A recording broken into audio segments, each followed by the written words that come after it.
It's the morning brew on the couch. Yeah. Nice. Amber, Right. how are you? I'm doing well. I Good. still am trying not to look at the monitor. Good. That's It's a lot working. easier over here, though, because now I see wine bottles.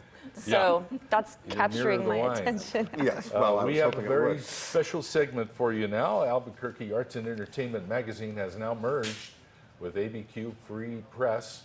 So what you got now is basically great arts coverage with the investigative side of ABQ Free Press. Pick up a copy at a newsstand near you. Stephanie Hainsfurthur is here with ABQ Free Press. How are you, Stephanie? Hi, good morning, Larry. Hi, Amber. Good morning, Stephanie. I Good to brought see you you. in this morning Jim Hammond, the Southwestern wine guy, who is our wine writer, of course, and he's going to talk to you about rosé wines. Yes. Jim, how you been? I'm great.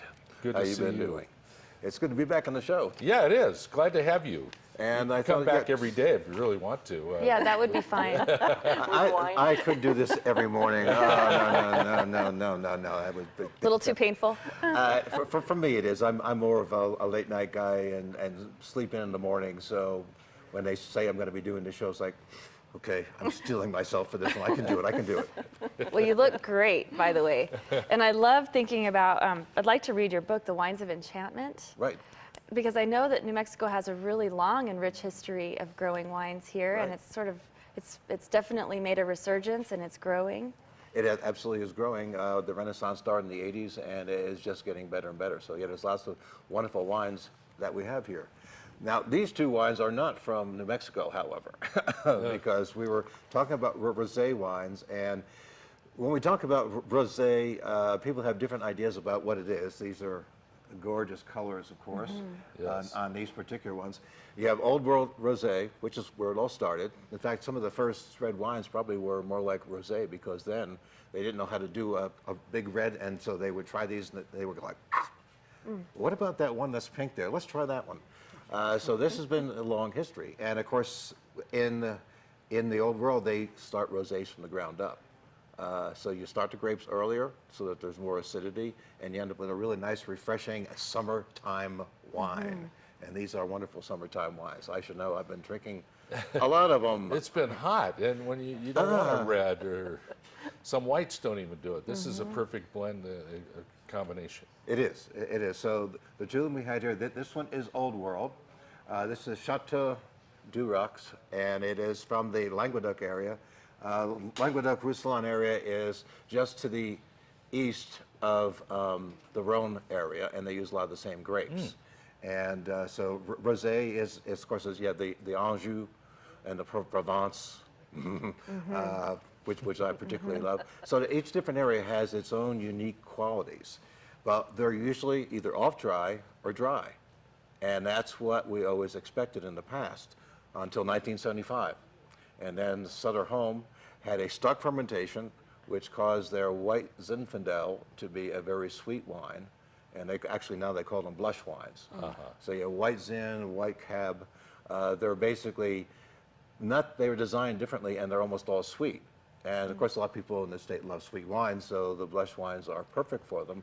But for those of us that were more used to drier wines, we tried some of those. We're like, can I have something maybe not quite so sweet? Yeah, Right. that tastes like a hangover. Tastes like a hangover. I'm going to have a headache after this one. You can just tell when they're too sweet, you know. Yes, Wow. Yeah, absolutely. Well, yeah, and so these are definitely not.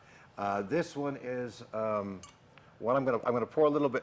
We're gonna have these in a mug, so people will think we're just drinking coffee. But because there's a color, The covert. we really should have a little of that to go along with it. So this is almost a salmon color. I don't know how well you can see that. Oh, perfect! Look at that. Yeah, look at that. Is that camera guy good or what? And they're gorgeous colors. I mean, part of what you enjoy about these is looking at the color, which is why I wanted at least one glass so we could see through. Sure, that's beautiful. Unless you're Superman. Oh yeah, that's a good color.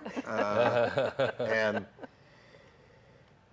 I haven't even tried this one yet, so this is my first attempt. Give it a go. And with rosés, you can, they pair so beautifully with everything that you eat. Yes. Exactly. You've been doing your homework. I just drink a lot. Yeah. Well, I thought my compliment was better Sorry, than that, but John. whatever. We're all watching Jim drink the wine. This is good. That's very nice. Sorry. No, that's okay. How is it? Now, does rosé it's- need to open a little bit, or is it okay? Do we need Some of them might a little bit, but most of them because it's more like a white, and most whites will work But the just coffee fine. cup makes a great decanter. Hey, Oh, yeah. Yeah, well, whatever. And everyone will have everyone has a different palate, so everyone's response to a wine is it's very different. fragrant wine.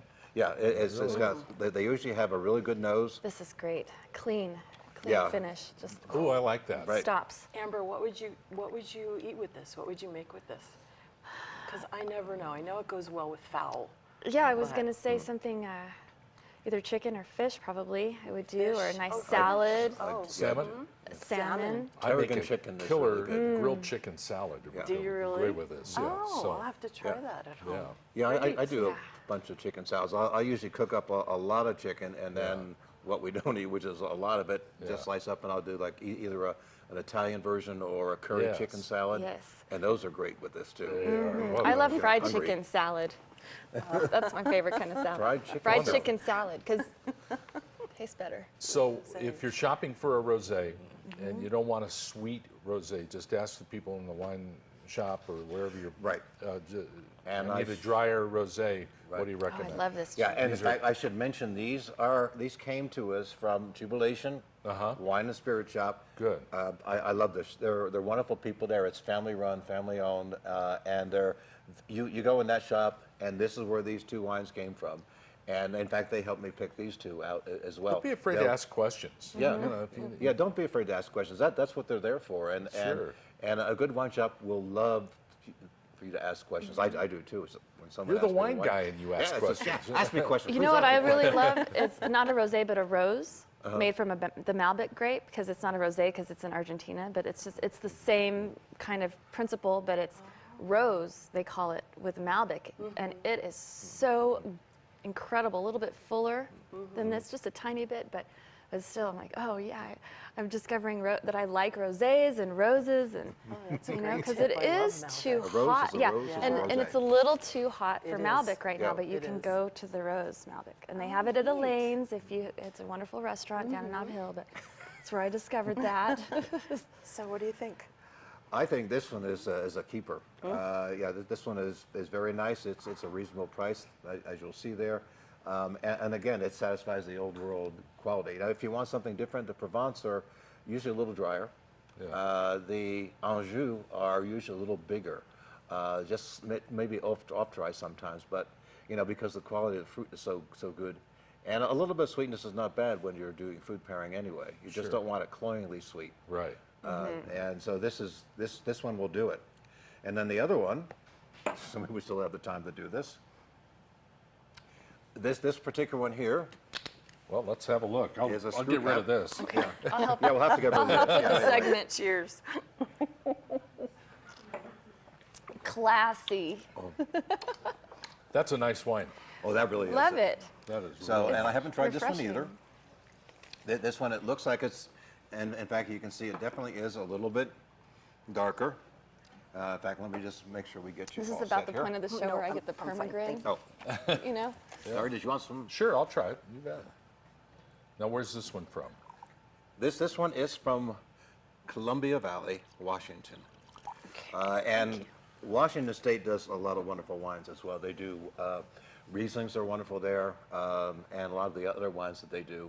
And the climate is similar to what it would be in Europe anyway. And so and they do a lot of old world styles there. So I haven't tried this one, and this one uses the usual panoply of grapes you would expect. So Syrah, Cinsault, Grenache, Canois, and Mourvedre are the grapes that use. Those all just immediately, you know exactly what I'm talking about, right? Exactly. Yeah, that's what I thought. And in case you didn't, most of those. I don't need to know all that. I just need to know No. if it's good. Exactly, and that's the response I get from most people. It says, "I don't want to know. I just want to taste it." So you can do that. That one's a little different, but it's good. Yeah, it's a little darker color. Uh-huh. This one's nice as well. Yeah, and these are all Rhone style grapes, by the Yes. way. So Syrah and the Mourvedre and the Grenache. In fact, those three together are what you have in a Côte de Rhone. Yeah. Or a Chateauneuf de Pape with 10 other grapes. Now, your column regularly appears in ABQ Free Press. Right. And he covers a lot of different wines. There's so many to talk about. He does. He talked about one of my favorites, Riesling, in a recent column.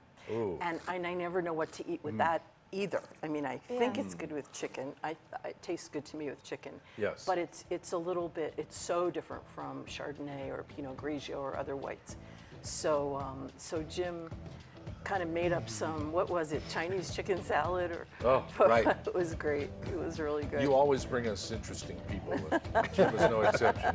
That one is also really That good. is really a nice Yeah, wine. that's pretty impressive. What do you think of that? It's good to see you, Jim. Thank you for coming. Jim You're Hammond welcome. is the Southwestern wine guy. He writes regularly at Albuquerque Free Press. ABQ Free Press brings you this segment here on the Morning Brew. I like the Chateau de Duroc